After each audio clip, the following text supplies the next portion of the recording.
Hi, how you doing? I'm all right, yeah. Good. You're from Dorset, are you? No, I'm from Gloucester. Where are you from?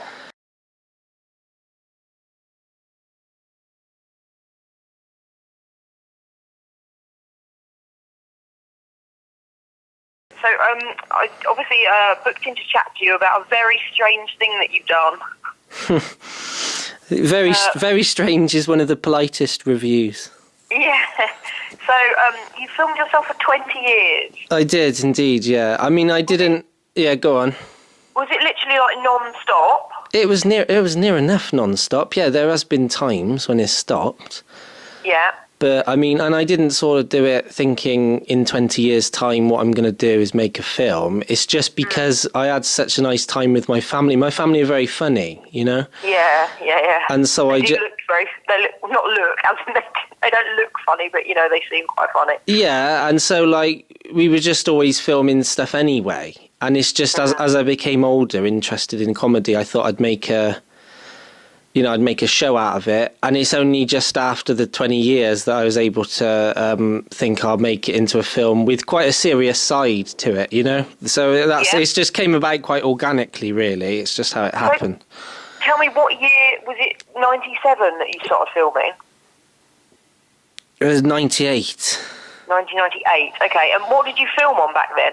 Oh, it was a VHS recorder, so I had to plug it into the VHS player.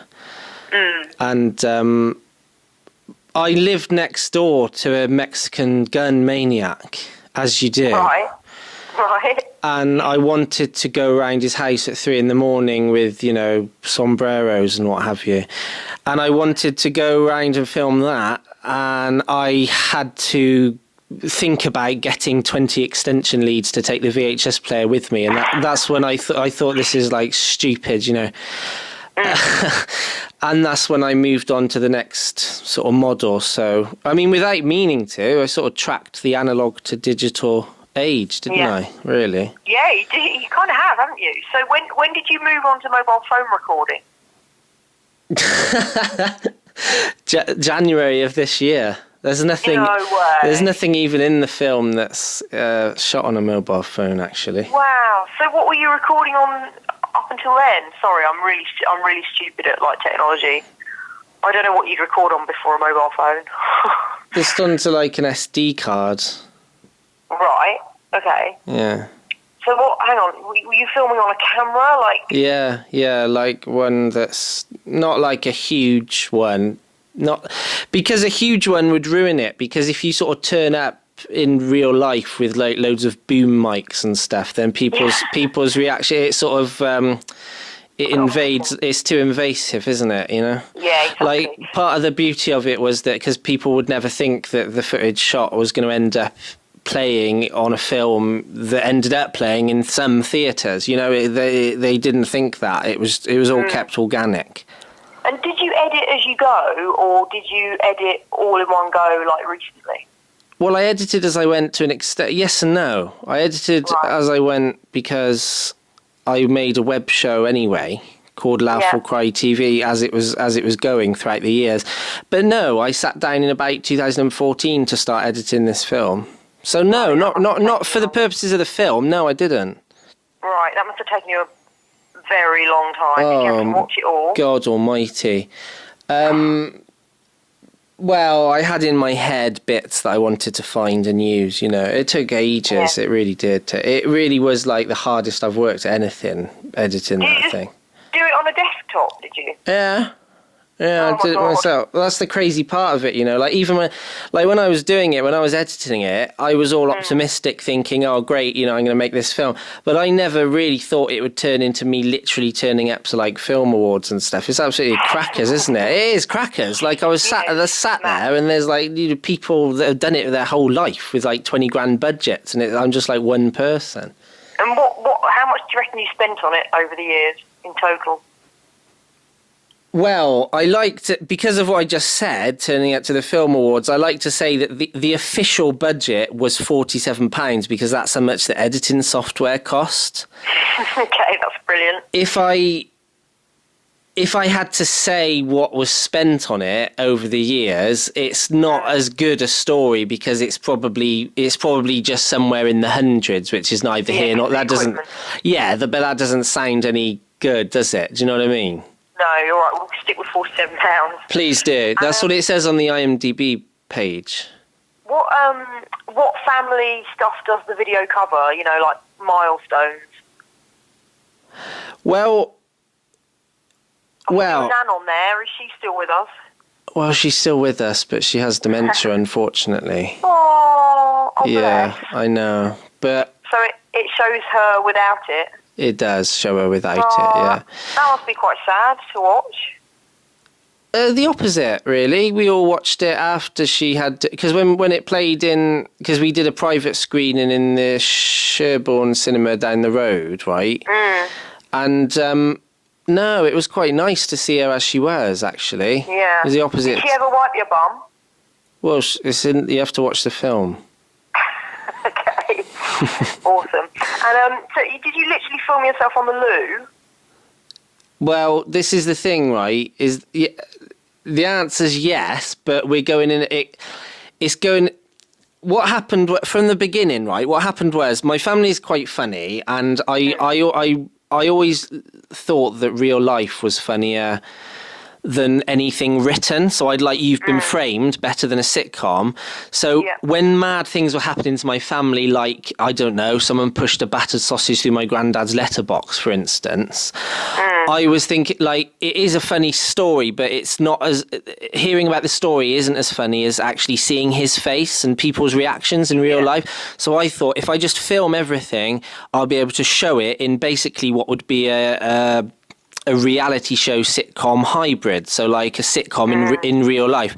I missed incidents. My dad was nearly killed by a firework, and I turned the camera off at the time, and so it became easier to just film everything. So we're now, we end up having conversations like this, you and I, where you're thinking, God, practically, did he film himself on the loo? The answer is yes, but I'm not some nutter that's like putting that in the film. It became easier. If you know, can you see how I lived it every step of the way, where it just became easier to just film everything. So, I wouldn't say to people, watch the film, you can see me in the bath and stuff. It's not that. It's just, that's not even what... You do have that footage, though. Well, to answer the question, yes, I do. But I felt like I needed to put some context to justify it.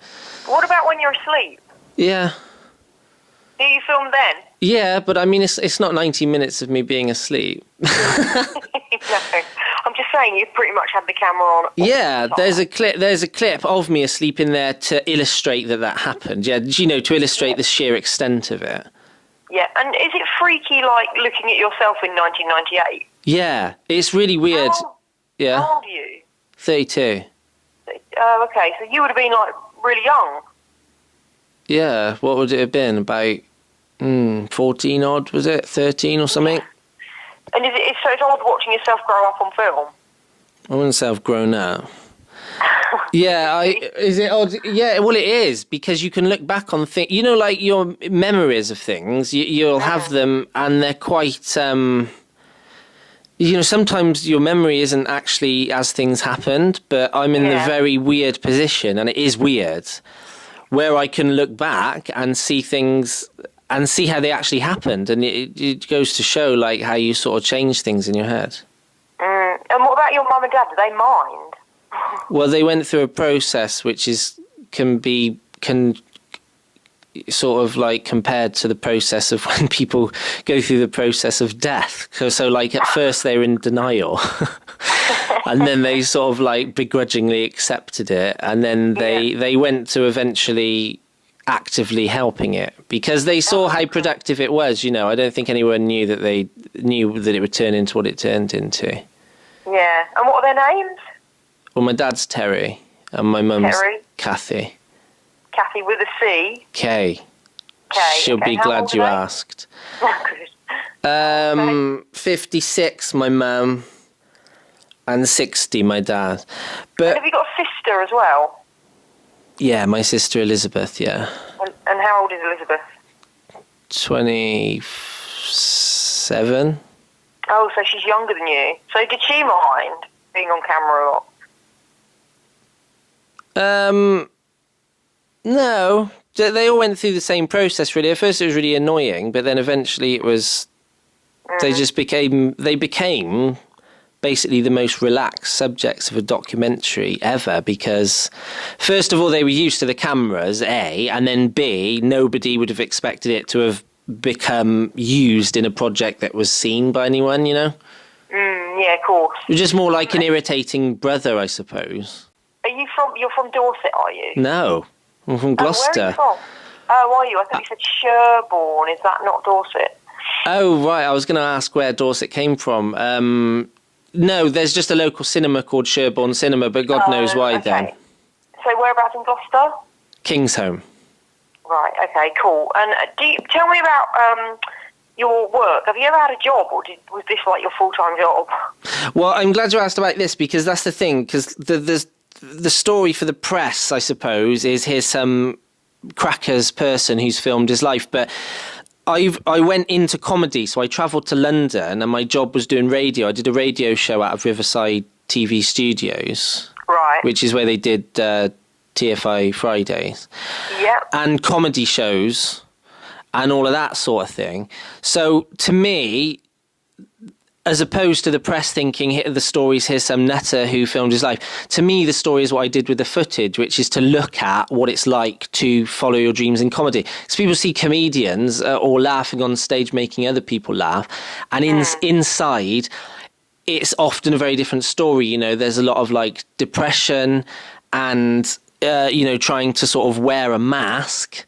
You know what I mean? And the film looks at that.